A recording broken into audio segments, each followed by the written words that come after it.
What's up, ladies and gentlemen? Today we're going to do a video on Didi's IPO here in the United States. But before we jump into that video, I wanted to thank you all for supporting the channel.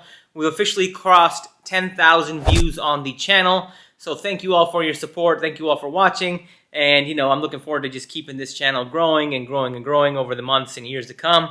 So cheers to that. Happy Friday to everyone. And with that, let's jump into the video.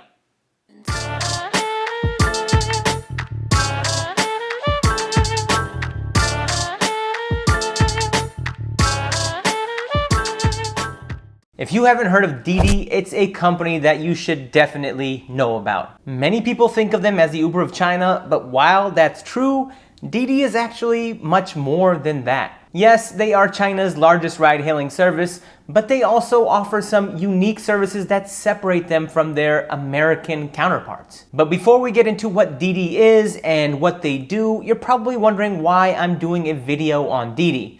Well, yesterday on Thursday, June 10th, 2021, Didi filed to go public, and it's kind of a big deal because Didi is already huge in China, and for your knowledge, Didi does a lot more than just ride sharing. And speaking about doing multiple things, I talk about all kinds of stuff on this channel that directly benefits you, the viewer. So if you could do me a quick favor and hit that like and subscribe button, it would be greatly appreciated. So Didi was founded in 2012, and in its latest filing, they've stated that they have over 493 million active riders and 15 million active drivers. There's actually a really interesting story behind all this because Uber actually operated in China at one point, but they actually ended up selling their subsidiary in China to Didi. It was a complicated transaction to say the least, and even I had a tough time finding out about the inner workings of the deal.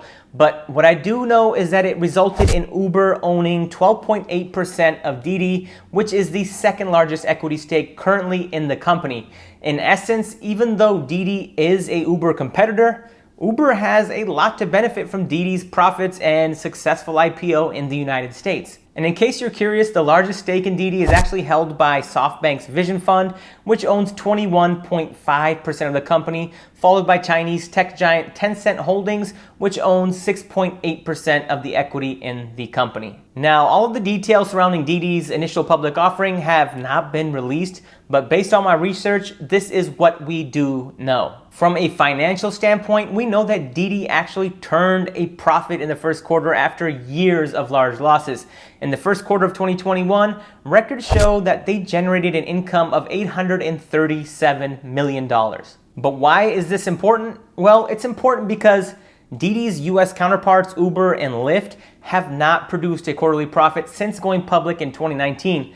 I mean, it's kind of crazy to think that two companies that are so widely used and are essentially household names around the world have yet to turn a profit. In fact, in the first quarter of this year, Uber reported a loss of $108 million, which is actually its smallest quarterly loss as a public company. Meanwhile, Lyft, Lyft, Uber's competitor, lost $427 million in the first quarter of 2021, which again is quite crazy considering how many people actually use both of these companies. Another interesting fact about Didi's IPO is that we know the company is planning to list under ticker symbol DIDI, which essentially spells out Didi, which is pretty straightforward when you compare it to a company like Southwest Airlines, for example, whose ticker symbol is LOVE, and Southwest Airlines and LOVE sound nothing like each other, so Didi, going with ticker symbol Didi, makes a lot of sense. Currently, Didi does not operate in the United States, but they do have operations outside of China. In fact, they operate in about 15 different countries in Asia, Africa, Europe, and South America. And they actually offer a lot more than just ride hailing. As a matter of fact, when I was doing research for this video, I came across this cool Twitter video which was posted by CNBC correspondent Arjun Karpal. And the reason that I want to show you this video is because Didi isn't currently available in the United States. And for me, I have literally no way of showing you how the app works or what types of services are offered other than what I know from doing my reading and doing my research for this video. So I hope that this video helps you guys out. What I do know is that Didi offers a ton of products tied to bike sharing, movers. They even have personal finance, gas stations, as well as chauffeur services that will actually come and pick you up if you've had too much to drink and can't drive your own car. Based on my interpretation of what I've read, let's just say that you're out with friends and you ended up drinking a little too much to drive your car home. So in this case, literally Didi will send a person to come to you on an electric scooter or another means of transportation, and they will literally drive your car home with you in it. Now, I don't know if they'll end up offering that service here in the United States, but I know that they offer it in other parts of the world.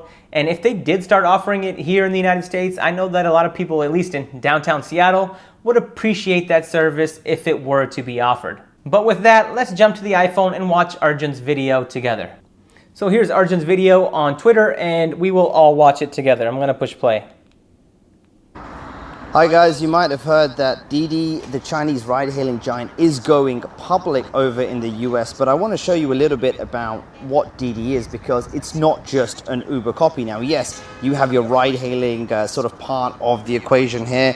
You can hail cars, you know, different categories of cars, like sort of more expensive ones, etc. And that's the ride-hailing part. You can also hire shared bikes via it as well. But I want to show you other parts of the app. This is the broader app. Look at all the other stuff. This is an e-commerce feature they introduced not too long ago. Wow. And this is about community group buying. It's a very popular form of e-commerce here in China. Very cheap products bought in bulk by a community leader.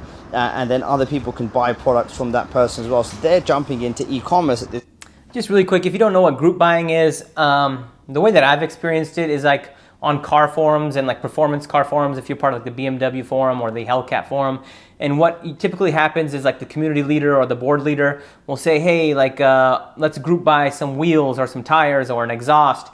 And what they'll do is go out and buy like 10, 15, 20 exhausts, and they'll get a group discount. And that way everybody benefits and everybody just kind of pitches in their share. So what I'm seeing is that this Didi, community buying is probably a similar, if not the same concept, but just a little more organized within the app. Point as well. Now, if I go back a bit, you can see here a bunch of other products, like I mentioned, bike sharing, for example. You've got carpooling, looking for charging points as well. But look at this. This is loans. Literally, you could get personal loans, you can get financing for a car. So they're also, and investment products as well. So they're also pushing into fintech at this point as well, as a way to differentiate the business. And I think this is going to be an interesting thing for US investors. A lot of people are going to compare this directly to Uber, but it's a very different platform. Yes, ride-hailing is at their core, but they're trying to expand into different areas. And I think that's an interesting message they're going to have to try and convey to the investors looking to buy shares in this company when it does eventually float. As you can tell from watching the video, Didi is a completely different company than Uber. The fact that they are in the e-commerce business as well as the fintech business is actually really cool and is actually really different than what Uber and Lyft provide here in the United States. I don't know how profitable the e-commerce business or the fintech business or the loan business is going to be, or how profitable it is for them right now, or how profitable it will be in the future, or even whether or not it will work in the United States. But I do think it's kind of awesome that you can hail a ride and get an auto loan at the same time. I mean, why not? But we also know that Didi runs a logistics service which enables users to book vans with drivers to transport goods and freight between China's main cities. Again, I'm not sure if they're going to offer that here in the United States, but I don't see why not. I think a lot of people could benefit from that offering. And according to what I read on the Wall Street Journal, Didi is now moving to develop its own electric vehicles with the help from legacy auto players. In fact, it's already formed a strategic partnership with Guangzhou Automobile Industry Group as well as Volvo to develop autonomous driving electric vehicles. And one other cool and innovative thing about Didi is that they've already launched a robo-taxi service in Shanghai last year. And if you ask me, that is pretty remarkable. Well, ladies and gentlemen, I hope you found this video helpful and interesting, and I hope you learned about a company that perhaps you didn't know about before today. And as you probably saw from this video, Didi is much more than just a ride-hailing company. I mean, it is a ride-hailing company at its core, but when you dive a little bit deeper, you see that it is actually much more than that. I always encourage competition, whether it comes from inside the United States or it comes from a country like China.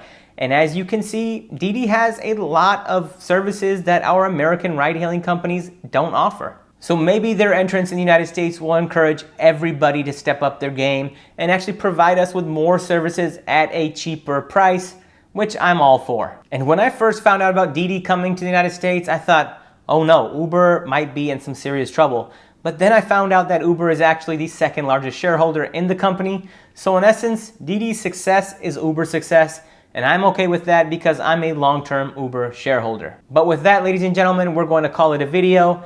Thank you all for watching, and please don't forget to hit that like and subscribe button. We've crossed 10,000 views. So thank you all. Enjoy your weekend. Happy Friday.